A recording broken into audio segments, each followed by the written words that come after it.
সুপ্রিয় দর্শকবৃন্দ, আসসালামু আলাইকুম রহমতুল্লাহি ওয়া বারাকাতুহু। প্রীতি ও শুভেচ্ছা নেবেন, আশা করি সকলেই ভালো আছেন। মার্কিন যুক্তরাষ্ট্র এবং ইসরায়েলের সাথে ইরানের যে যুদ্ধ চলছে, সেই যুদ্ধ নিয়ে আজকে দৈনিক প্রথম আলোতে একটি প্রতিবেদন প্রকাশিত হয়েছে, যার শিরোনাম বলা হচ্ছে আমেরিকার কৌশলেই আমেরিকাকে ঘায়েল করছে ইরান। এটি প্রতিবেদনটির শিরোনাম। যুদ্ধ মানে শুধু অস্ত্রের খেলা নয়, যুদ্ধ মানে কৌশল আর বুদ্ধিরও খেলা। তো এরকম একটি কৌশল এবং বুদ্ধি ইরান মার্কিন যুক্তরাষ্ট্রের বিরুদ্ধে ব্যবহার করছে, যে কৌশলটি আগে মার্কিন যুক্তরাষ্ট্র ইরানের সাথে ব্যবহার করেছিল। তো চলুন আমরা দেখি প্রতিবেদনটির বিস্তারিত। এখানে কোন কৌশলটির কথা বলা হচ্ছে। সম্প্রতি মার্কিন অর্থমন্ত্রী স্কট বেসেন্টের একটি মন্তব্য বিশ্বজুড়ে নতুন আলোচনার জন্ম দিয়েছে। তিনি বলেছেন, আমরা ইরানিদের সঙ্গে জুজুৎসু কৌশল ব্যবহার করছি। জুজুৎসু মূলত জাপানের ঐতিহ্যবাহী মার্শাল আর্ট বা লড়াইয়ের কৌশল। জুজুৎসুতে নিজের গায়ের জোর ব্যবহার না করে বরং প্রতিপক্ষের শক্তি ও গতিকেই সুকৌশলে তার বিরুদ্ধে ব্যবহার করে তাকে পরাস্ত করা হয়। মার্কিন প্রশাসন সম্প্রতি ইরানের প্রায় 14 কোটি ব্যারেল তেলের উপর থেকে নিষেধাজ্ঞা তুলে নিয়েছে। এর ফলে এমন একটি সরকারের হাতে শত শত কোটি ডলার চলে যাওয়ার পথ প্রশস্ত হয়েছে, যাদের সঙ্গে যুক্তরাষ্ট্রের বর্তমান সরাসরি যুদ্ধে লিপ্ত। বেসেন্টের যুক্তি অনুযায়ী আমেরিকা এখন ইরানের নিজের সম্পদকেই তাদের বিরুদ্ধে অস্ত্র হিসেবে ব্যবহার করছে। ইরান চায় বিশ্ববাজারে তেলের দাম এতটাই বাড়িয়ে দিতে যাতে প্রেসিডেন্ট ট্রাম্প পিছু হটতে বাধ্য হন। আমেরিকার পাল্টা কৌশল হলো বাজারে ইরানি তেলের অবাধ প্রবাহ নিশ্চিত করে দাম কমিয়ে আনা।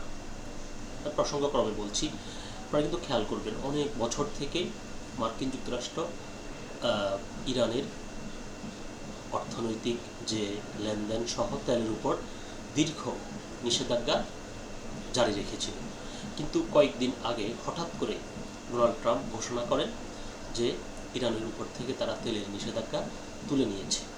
এটি যে ইরানের প্রতি নমনীয় হয়ে বা ভালোবেসে, বিষয়টা এরকম নয়। এখন এখানকার যে প্রতিবেদনটি, এটিতে কিন্তু ওই বিষয়টির ইঙ্গিত রয়েছে যে কে কী চাচ্ছে। অর্থাৎ মার্কিন যুক্তরাষ্ট্র যাতে বিশ্ববাজারে তেলের দাম না বাড়ে। স্বাভাবিক, যে কোনো পণ্য যখন চাহিদার তুলনায় যোগান যখন বেশি হয় তখন কিন্তু তার দাম কম থাকে, আবার চাহিদার তুলনায় যোগান কম হলে দাম বাড়ে। তো সুতরাং ডোনাল্ড ট্রাম্প যেহেতু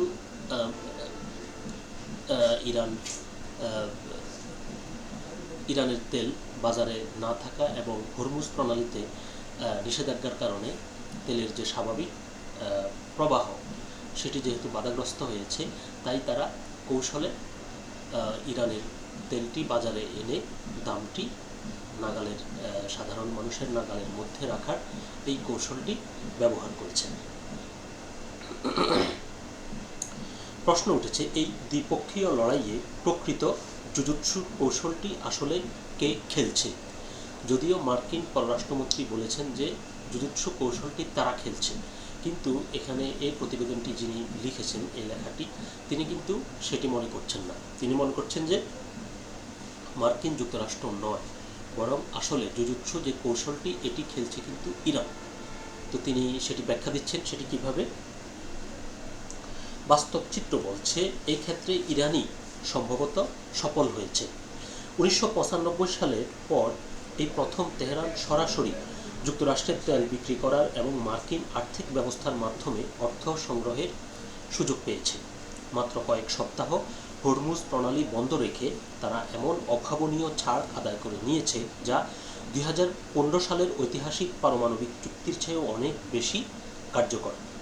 মজার ব্যাপার হলো ভূ রাজনৈতিক লক্ষ্য অর্জনে বিশ্ব অর্থনীতিকে অস্ত্র হিসেবে ব্যবহারের যে কৌশল আমেরিকা দীর্ঘদিন ধরে প্রয়োগ করে আসছে, ইরান এখন সেই একই কৌশলে আমেরিকাকে পাল্টা চ্যালেঞ্জ জানাচ্ছে। এই কৌশলের শিকড় লুকিয়ে আছে ২০ বছর আগের এক মার্কিন সিদ্ধান্তে। ২০০৪ সালে পুনর্নির্বাচিত হওয়ার পর প্রেসিডেন্ট জর্জ ডব্লিউ বুশ আক্ষেপ করে বলেছিলেন যে নিষেধাজ্ঞার ভারে যুক্তরাষ্ট্র ইরানের উপর তার প্রভাব হারিয়ে ফেলেছে। দীর্ঘ অবরোধের ফলে দেশটির সঙ্গে আমেরিকার প্রত্যক্ষ বাণিজ্য বা বিনিয়োগের আর কোনো সুযোগ অবশিষ্ট ছিল না। তখন ওয়াশিংটন নতুন এক পথ খুঁজছিল। তৎকালীন মার্কিন অর্থ প্রতিমন্ত্রী স্টুয়ার্ট ল্যাভে এক অভিনব বুদ্ধি বের করেন। তিনি বুঝতে পারেন যে ইরানকে একঘরে করতে সরাসরি অন্য দেশের সরকারদের রাজি করানোর প্রয়োজন নেই, বরং বিশ্বজুড়ে ছড়িয়ে থাকা বেসরকারি ব্যাংকগুলোকে যদি ভয় দেখানো যায় তবেই কাজ হবে। ব্যাংকগুলোকে হুমকি দেওয়া হলো যে ইরানের সঙ্গে লেনদেন রাখলে তারা মার্কিন ডলার ব্যবহারের অধিকার হারাবে। অর্থাৎ যদি ব্যাংকগুলো ইরানের সাথে লেনদেন করে তাহলে মার্কিন যে ডলারের একছত্র যে আধিপত্য সেটি ব্যবহারের সুযোগ ওই ব্যাংকগুলো পাবে না, যে ব্যাংকগুলো ইরানের সাথে অর্থনৈতিক লেনদেন করবে। এই কৌশলকে বলা হয়েছে বানরকে ভয় দেখাতে মুরগি জবাই করা। ওয়াশিংটন সারা বিশ্বে এই নীতি প্রয়োগের বদলে মাত্র একটি বড় প্রতিষ্ঠানের উপর দৃষ্টান্তিমূলক শাস্তি নিশ্চিত করেছিল, তাতেই কাজ হয়েছিল। অর্থাৎ মার্কিন যুক্তরাষ্ট্র এই কৌশল যে প্রয়োগ করবে পর্যায়ক্রমে অন্যান্য ব্যাংকের সাথে, তো সেটি সবার সাথে কার্যকর না করে বড় একটি ব্যাংককে ওই যে কৌশলটি সেটি প্রয়োগ করে তাদেরকে শাস্তি দিয়েছিল। এতেই কাজ হয়ে গেছে। অন্যান্য ব্যাংকগুলো ইরানের সাথে ভয়ে লেনদেন বন্ধ করে দিয়েছিল। একটি চীনা ব্যাংকের উপর নিষেধাজ্ঞা আরোপ করার পর বিশ্বের সব বড় বড় ব্যাংক ভয়ে ইরানের সঙ্গে সম্পর্ক ছিন্ন করে। বর্তমানে ইরান ঠিক এই আমেরিকান মডেলই আমেরিকার বিরুদ্ধে ব্যবহার করছে। এই যে কৌশলটি ব্যাংকগুলোকে ভয় দেখিয়ে ইরানের বিরুদ্ধে ব্যবহার করেছে, বলছে ঠিক একই কৌশল এখন ইরান মার্কিন যুক্তরাষ্ট্রের বিরুদ্ধে ব্যবহার করছে। তো সেটা কেমন? এক সময় ভাবা হতো হরমুজ প্রণালী বন্ধ করতে হলে ইরানকে সেখানে হাজার হাজার সামুদ্রিক মাইন বিছিয়ে দিতে হবে, কিন্তু তেহরান দেখল যে তার প্রয়োজন নেই। তারা অনেক কম খরচে সস্তা ড্রোন আর ক্ষেপণাস্ত্র ব্যবহার করে মাত্র কয়েকটি জাহাজে হামলা চালিয়ে পুরো বিশ্বের জাহাজ চলাচল ব্যবস্থার হিসাব নিকাশ বদলে দিয়েছে। প্রতিটি জাহাজে হামলার প্রয়োজন হয়নি, বরং অল্প কয়েকটি ঘটনায় বিমা কোম্পানি ও জাহাজ মালিকদের মনে আতঙ্ক সৃষ্টির জন্য যথেষ্ট ছিল। ট্রাম্প প্রশাসনের পক্ষ থেকে অনেক চেষ্টা করা হলেও গত কয়েক সপ্তাহে ওই জলপথে জাহাজ চলাচল প্রায় 90% কমে গেছে। এখন ইরান সেখানে অঘোষিত দ্বার রক্ষক হিসেবে আবির্ভূত হয়েছে। নিরাপদ পারাপারের নিশ্চয়তা দিয়ে তারা এখন বড় অঙ্কের টোল দাবি করছে। ট্রাম্পের লক্ষ্য যাই হোক না কেন, এখন তার প্রধান অগ্রাধিকার হয়ে দাঁড়িয়েছে হরমুজ প্রণালী পুনরায় সচল করা। তবে ইতিহাসের শিক্ষা বলছে ঝুঁকি কমানোর চেয়ে তা বাড়িয়ে তোলা অনেক সহজ। 2015 সালের চুক্তির পর বৈশ্বিক ব্যাংকগুলোকে ইরানের সঙ্গে লেনদেনের অনুমতি দেওয়া হলেও HSBCর মতো বড় প্রতিষ্ঠানগুলো আর আগের অবস্থায় ফেরেনি। তারা মনে করেছে ঝুঁকি এখনও শেষ হয়ে যায়নি। অর্থাৎ একবার মার্কিন যুক্তরাষ্ট্র ব্যাংকগুলোকে ভয় দেখিয়ে যে ভয় তাদের মনের মধ্যে ঢুকিয়ে দিয়েছে, এতে অনেক বড় বড় ব্যাংক আমেরিকার সেই নিষেধাজ্ঞা তোলার পরেও বলছে তারা কিন্তু ইরানের সাথে লেনদেন করেনি। ওই ভয়টা তাদের ভিতর রয়ে গেছে যে এটা আবার যে কোনো সময় এরকম ঘটনা ঘটতে পারে। ইরান এখন সেই সত্যকেই পুঁজি করছে, তাদের ড্রোন প্রযুক্তি সস্তা ও সহজলভ্যতা। বলছে এই যে মার্কিন যুক্তরাষ্ট্র ব্যাংকগুলোর উপর নিষেধাজ্ঞা জারি করলো বা তাদেরকে ভয় দেখালো, এবং সেই ভয়ের কারণে অনেক ব্যাংক এখনও ইরানের সাথে লেনদেন করে না। তো এখন হরমুজ প্রণালীতে ইরান যেটি করছে, এই ভয়টা সবার মধ্যে যখন ঢুকিয়ে দেওয়া হবে, তখন মার্কিন যুক্তরাষ্ট্র এই হরমুজ প্রণালী খুলে দিলেও কিন্তু ওই ভয়টি, যে ভয়টি ব্যাংকগুলো ভিতরে এখনও রয়েছে, এই একই ভয় হরমুজ প্রণালী যেসব কোম্পানি জাহাজ ব্যবহার করে তাদের ভিতরে, এবং ওই কোম্পানির জাহাজগুলো যেসব বিমা প্রতিষ্ঠানের সাথে বিমা করে থাকে তাদের ভিতরে এটা স্থায়ীভাবে থেকে যাবে।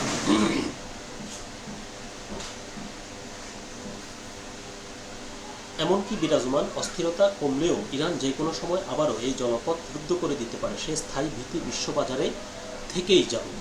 এটি বিনিয়োগ ব্যাহত করবে এবং জ্বালানির দাম বাড়িয়ে দেবে।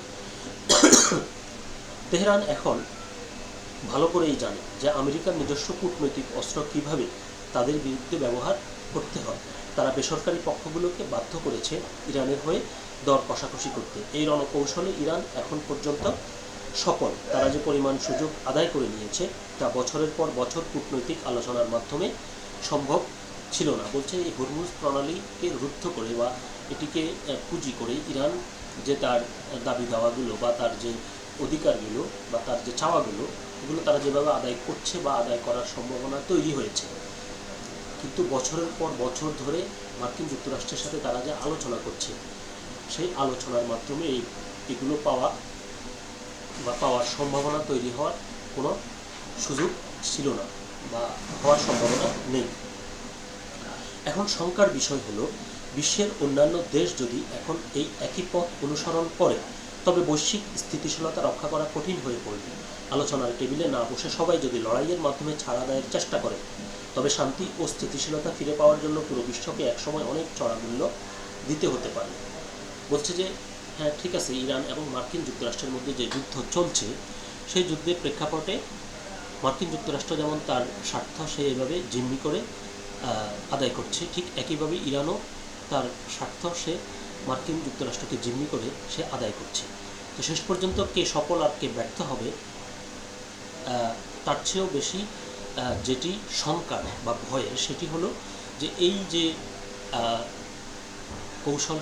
কৌশলে কিংবা একজন আরেকজনকে এভাবে আটকিয়ে নিজেদের যে স্বার্থ সেটি আদায় করা বা নিজেদের চাওয়া পাওয়া প্রতিষ্ঠা করা, এই কৌশলটি বিশ্বের অন্যান্য দেশও যদি অনুসরণ করতে থাকে তাহলে বিশ্বের যে শান্তি ও স্থিতিশীলতা রয়েছে সেটি হুমকির মুখে পড়বে।